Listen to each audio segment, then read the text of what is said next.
As human beings, we like to feel that we're in control.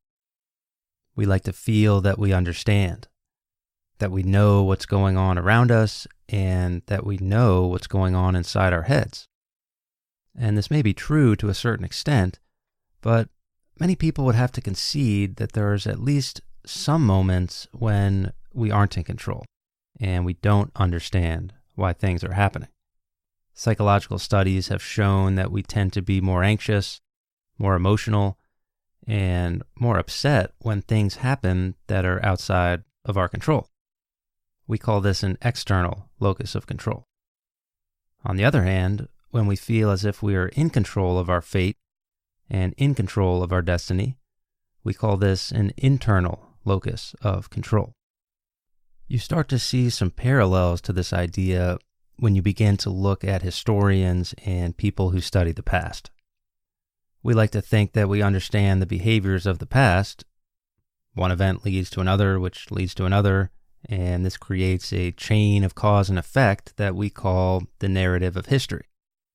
Historians point to key events and themes that impact people and societies, and they put together a narrative about not just what happened, but why it happened. We like to say that this big event was caused by this and this and this, and it might be true, of course, and then we feel better about our understanding, and we can say things about history more precisely. World War I was caused by the assassination of Austrian Archduke Franz Ferdinand. Boom. Simple and effective, and we can start talking about how it all fits together from there. Cause and effect. But the more you study history and the more you think about why certain things happened in history and why certain other things didn't happen, you might begin to realize that there's not always a clear-cut reason for why a historical event happened. Sometimes it's just blind luck that something happened. Sometimes it's total chance. Sometimes the odds of something happening were so low that it might be called a miracle that it happened. Maybe the gods of history decided that coincidence was going to rule the day on that particular day that you are studying. So how much of a role does chance play in history? Is it random luck that caused some of the biggest events in the history of the world? To what extent does randomness and coincidence determine the fates of individuals and societies? Ultimately, these are difficult questions to get answers to, but sometimes asking the questions is just as important as getting the answers.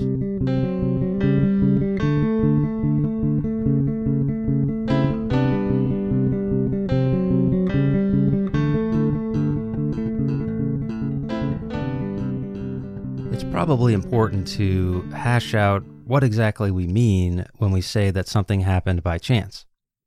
People often use a bunch of different words to mean something along these lines, and the meanings of all these words can all overlap and be confusing. People sometimes use chance, coincidence, luck, randomness, just to name a few, but all of these words are getting at the idea that there's a lack of a plausible explanation to explain why the event that happened. Philosopher David Hume has what I think is a pretty good explanation of the word chance. Quote, "Chance, when strictly examined, is a mere negative word, and means not any real power which has anywhere a being in nature." End quote. So what he means there is when we can't explain why something happened, it's often attributed to chance. Philosophers C.H. Luthi and C.R. Palmerino have also argued that when we attribute something to chance, we can do it in a couple of different ways. Chance can be the positive explanation for why something happened. It can be the negative explanation when we have no other reason to grasp onto. Or chance can be used to describe a situation with a very low probability of happening, similar to saying, chances are that will never happen, or you would have to be extremely lucky to have that happen. To further complicate matters, words like chance and fortune and luck have different meanings across different periods in history, and they also have different meanings across different cultures. So subtle variations in the meaning of words can change their meaning and distort our interpretation of historical events. So just to look at an example of this, one of the famous examples in history of chance or fortune or rolling the dice and letting randomness determine things is when Julius Caesar crossed the Rubicon River. This, of course, one of the major events in not just Roman history, but all of world history. And he knew that as soon as he did this, this was going to be a momentous event. Supposedly, he said something along the lines of, "The die is cast," to indicate that no one knew how this momentous event was going to shake out. But depending on which language you interpret this in, and how exactly Caesar spoke it, could totally change the meaning. Here's C.H. Luthi and C.R. Palmerino breaking it down. And by the way, doesn't it give you so much more legitimacy and authority when you have those first two letters followed by a last name, C.H. Luthi, C.R. Palmerino? Makes you seem so much more professional. Anyway, here's what they say about that Julius Caesar situation. Quote, "Julius Caesar's famous pronouncement, 'The die is cast,' which announced his much thought-over decision to cross the Rubicon and start a civil war, would be an oddly inappropriate metaphor, given that Caesar's was everything but a random decision. But in fact, it appears that he spoke the phrase in Greek, citing a line from a comedy by Menander. The Greek phrase should in fact be translated as, 'Let the die be thrown,' referring not to the decision taken, but instead to the uncertain outcome of the enterprise that was to follow from it." End quote. So the idea is that there can be multiple variations on the meanings of these words, which can color how we talk about the impact of chance on events in history. Ultimately, I think Hume's definition of not being able to explain something with any natural causes seems like as good a definition as any. Here's Voltaire, another famous philosopher, more or less agreeing with Hume. Quote, "What we call chance can be no other than the unknown cause of a known effect." End quote. So chance is what we call it when we have no idea why something happened, but we know that something did happen. Now, here's where we get into some gray area, because just because we don't know why something happened doesn't mean that there isn't a cause out there somewhere and we just can't locate it. So here's where we get into the history of chance and randomness, at least the known history of people thinking about this in public. The ancient Greeks seem to debate this conflict between randomness and determinism. So the idea is, do some events happen completely randomly with no cause? Or is everything the product of the causes that came before it? Some people think that if determinism is true, and everything is the product of the causes that came before it, that if we had all the information and we knew all the causes and all the effects of every event, then we could predict exactly what would happen in the future. In other words, the universe is determined. We are all the sum total of the events, causes, and actions that came before us at any moment. If this is true, and many debate that it is, we still seem to have these random events that have no explanation. Is it mere chance and randomness? Or is it some sort of determined path or even divine plan? Is chance simply fate? The ancient Greek playwright Sophocles called these seemingly random events necessary chance, pointing to this idea of fate. We can't explain it logically, and it looks like chance, but there's actually a hidden reason for it. This would be the idea of fate. So it would seem that there's two opposites here that are competing against each other. You have necessity and you have chance. So again, are these random events truly random, or are they determined? determined as in happening by necessity. Other ancient Greek thinkers split these two ideas rather than relying on Sophocles' necessary chance. Aristotle felt that there were two realms. You had the heavenly realm, which was predictable, orderly. You know the planets are moving according to the laws of physics, and at regular intervals you can predict where they are, and so on and so forth. And you also have the terrestrial realm, which is random and petty, and you never know what's going to happen. And of course, humans live in the terrestrial realm. So for Aristotle, chance was about being unscientific. There's a lack of rationality and a lack of intention. When events happen by happenstance and not because of someone's actual intention, this is chance or randomness at work. C.H. Luthi and C.R. Palmerino summarize Aristotle's views on chance here. Quote, "What Aristotle's sundry ethical, physical, and biological reflections on chance have in common is an emphasis on the inherent lack of reflection, premeditation, or in short, rationality. Good luck, chance, and spontaneity, unaccountable by reason, either because there is no purpose involved, or because the result of an action was not intended. It is precisely their undirected, irregular, and contingent nature that also renders chance events unscientific. For Aristotle, science designates a psychological state in which the mind possesses knowledge with regard to the causes of an event. In the case of accidental events, the cause is, however, unrecognizable, indefinite, and irrational." End quote. So there you're beginning to see sort of this negative connotation in regards to chance. And in a way, this idea and some of the other examples of the ancient Greeks talking about chance led into people thinking about this during the Middle Ages.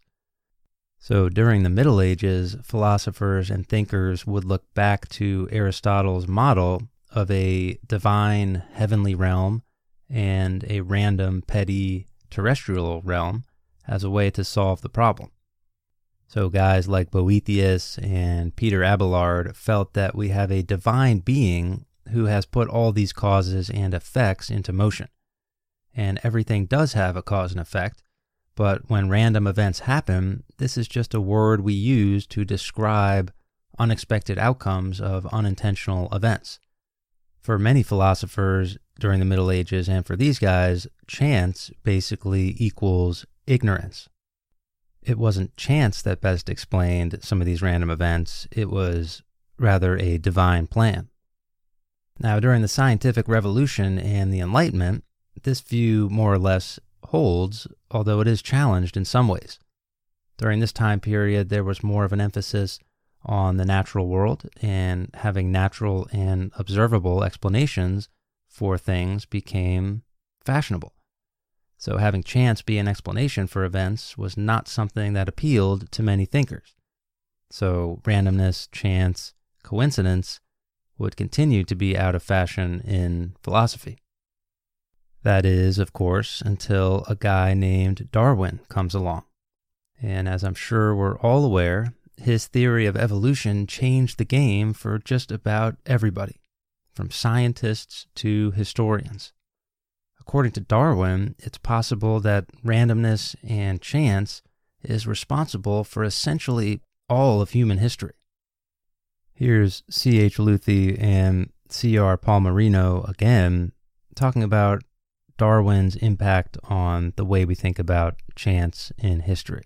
Quote, "Charles Darwin's On the Origin of Species of 1859, which introduces the notion of a blind natural selection, which relies on a very simple combination of factors. There is a random type of variation of traits found among siblings, example, a longer or shorter neck, thicker or thinner fur, greater or lesser need of water, etc. There's a deadly struggle for survival due to the presence of predators, a perennial excess of offspring, and the resulting scarcity of food and resources, and the resulting selection of those randomly generated traits that happen to give their owners an advantage in the struggle for survival. These traits, selected again and again across numerous generations, would eventually lead to such modifications in a population that a new species or even genus could come about. Importantly, there existed for Darwin no underlying evolutionary direction or logic. The environmental factors were as accidental as the traits they selected among the randomly generated variants. Whether a thicker fur happened to be an advantage or a disadvantage for survival depended on changing weather patterns, diseases, the presence of predators, and many other unpredictable conditions. For example, modern biology speaks of the role of mutations in the evolution of species in terms of spontaneous mutations or mutations due to errors occurring in the replication of DNA. The default process is faithful copying, but errors take place a bit like the sudden swerve of atoms, unexplained deviations from the usual direction." End quote. So if Darwin is correct here, you have these random mutations that have occurred over millions of years in history on an individual level that ultimately have species-wide and universe-wide implications. Suddenly, randomness and chance wasn't so much of a fringe study anymore. Another scientific discipline that seems to have bolstered the role of chance in history is quantum mechanics. According to the Stanford Encyclopedia of Philosophy, quantum mechanics is, quote, "at least at first glance, and at least in part, a mathematical machine for predicting the behaviors of microscopic particles," end quote. According to many physicists, it seems that with the way these microscopic particles move, it might not be as determined a universe as some people think. Here's C.H. Luthi and C.R. Palmerino again. Quote, "Quantum physics seem to locate indeterminacy, probabilistic and random behavior at the lowest material and energetic levels and in the very laws that describe them." End quote. So perhaps randomness and chance is playing a more interesting role than many had thought before. It seems like the question of how big a role randomness and chance plays in our personal lives and in the grand narrative of history is still up in the air. But there are plenty of examples in history of chance, coincidence, and randomness playing a big role. Or at least historians at different times throughout history have ascribed the causes of some major events to chance. We mentioned the assassination of Archduke Franz Ferdinand that started World War I earlier in the episode. Supposedly this was caused by the driver of the car with the prince in it making a random wrong turn. All the pain and all the misery of World War I caused by what many would argue is a bizarre stroke of bad luck. According to author Ashley Coe, the famous Mongol invasion of Japan failed also due to luck. Not once, but twice, an unseasonal hurricane struck the Mongol fleet and wiped away what might have been a dominant conquering force. Supposedly this was the origin of the kamikaze, or the divine wind. Hitler and the Nazis were famous for trusting their luck in bold and ill-planned assaults, gambling on historical fortune. Winston Churchill himself, another figure in World War II, wrote about how luck and chance played a big role in the Battle of Gettysburg and the outcome of the U.S. Civil War. Author Jared Diamond has argued in his book Guns, Germs, and Steel that geographic luck has basically led to European world dominance over hundreds of years of world history. This one in particular is very controversial, but nonetheless, here's Diamond talking about it, quote, "Accidents of geography and biogeography, in particular to the continent's different areas, axes, and suits of wild plants and animal species. This is the different historical trajectories of Africa and Europe stem ultimately from differences in real estate." End quote. Despite all this, historian Olivier Hexter has argued that most historians try not to interpret behavior through coincidence. historians tend to like causes and effects, demonstrable outcomes, actions and consequences, not randomness. Hexter says, quote, "Most historians view coincidences as closely related events that lack causal relationship. That type of coincidence does not fit into a historical narrative because historians tend to focus on causality, action, and consequence." End quote. So he's saying that historians want to focus on intentional behavior and facts. They don't want to delve into the realm of philosophy and human behavior and free will. But Hexter also argues that scale matters as well. If the scale of your historical event is big enough, then almost anything can become a matter of coincidence or chance. But the smaller and more personal your tale is, then those small and seemingly random decisions have a much bigger role to play. One interesting element of all of this is that if randomness is a factor in big or small historical turning points, then what's known as counterfactual history becomes much more interesting. According to Hexter, counterfactual history is, quote, "The notion that events may have failed to turn as expected is to admit the role of contingency, the element of chance, randomness. This has ultimately led to a flourishing, though not uncontested, strand of historical analysis, which is known as virtual history or counterfactual history. The question posed by historians in this form of research is, what would have happened if events at a certain turning point would have gone marginally differently?" End quote. A popular example of this that is often written about is, what if the Ancient Persian War had gone differently? What if the Persians had defeated the Greeks at Marathon or Salamis? Would we still have Greece and Rome and the classics to look back on? How differently would society have been in ancient Greece and in the years after the classical period with Persian governors instead of Greek democracies? How would that have changed the scope and the course of history? Another example that Hexter uses is the famous Egyptian queen Cleopatra's nose. According to Hexter, I'll give you the argument, and you can sort of begin to get a sense for some of the inherent silliness here, but it's fun to think about. Here's Hexter, quote, "The historian and classicist J.B. Bury devoted an essay on contingency, starting with the importance of the shape of Cleopatra's nose. If this nose had not been so attractive, the argument went, Mark Antony would not have been so distracted as to lose the pivotal battle at Actium in 31 BC against the later Emperor Augustus. Of course, the shape of Cleopatra's nose was rightly conditioned by the causal sequence of her heredity. But since this causal link had nothing to do with the causal links determining the politics of ancient Rome, the collision of these two unrelated sequences, in Bury's view, boiled down to chance." End quote. So, of course, there's a reason why Cleopatra's nose is the way it is, but it's crazy to think that such a strange and seemingly inconsequential fact of the universe could totally change the course of history. And in many people's view, they would ascribe this to chance.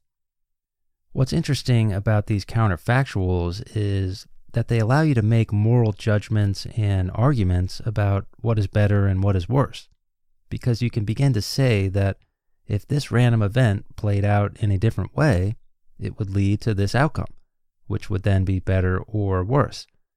If there were no random events in history, this would be a totally useless exercise because everything was determined and happened exactly as it was supposed to happen. Of course, more traditional historians don't like this view of history. They like to stick to facts, definite causes, and observable phenomena. Historian Richard J. Evans, who is awesome and who I've cited a bunch of times before, is one of these guys. Evans thinks that counterfactual history, quote, allows historians to rewrite history according to their present-day political purposes and prejudices, end quote. So for Evans, playing with the history in this what-if sort of fashion could lead to personal and political biases coloring the history, and that could be dangerous. Also, this style of history assumes that some minor change would suddenly cascade toward all of these major earth-shattering changes to history.